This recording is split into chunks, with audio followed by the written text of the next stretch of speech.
আমি সাকিব সিদ্দিক। সোশ্যাল মিডিয়াতে আমার একটা ভিডিও ভাইরাল হলো রিসেন্টলি, যেখানে দেখা যায় যে আমি মারামারি করছি। তো এটা দেখে আমার যারা ফ্যান ফলোয়ার্স যারা আছেন, যারা শুভাকাঙ্ক্ষী যারা আছেন, তাদের সবার ভিতরে একটা মিশ্র প্রতিক্রিয়া দেখা যায়। তারা অনেকেই পুরো ভিডিওটা না দেখে নানান ধরনের মিশ্র প্রতিক্রিয়া জানাচ্ছেন, কমেন্ট করছেন। তো ফুল ভিডিওটা তো আপনারা দেখেননি, জাস্ট একটা ক্লিপ ভাইরাল হয়েছে। তো ফুল ভিডিওটা আমার কাছে আছে।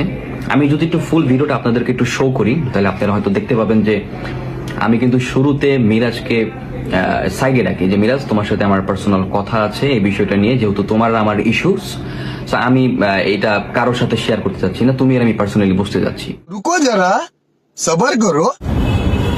আমি সবকিছু সমাধান করছি, ফেসবুকে স্ট্যাটাস দিছি না, কান দিয়ে ছবি তুলছিলি দুদিন আগে, কেমন লাগে আজকে আবার কি হয়েছে? মেকআপ রুমে শান্ত সাক্ষী লাম্বা সবার সামনে আবার সেম টপিক তো চলছিল, কি টপিক না শেষ হয়ে গেছে, কি কইছি গো? আর ভাই তো কোনো সমাধান করে দিল। কি সমাধান করছে? আরে ও কিছু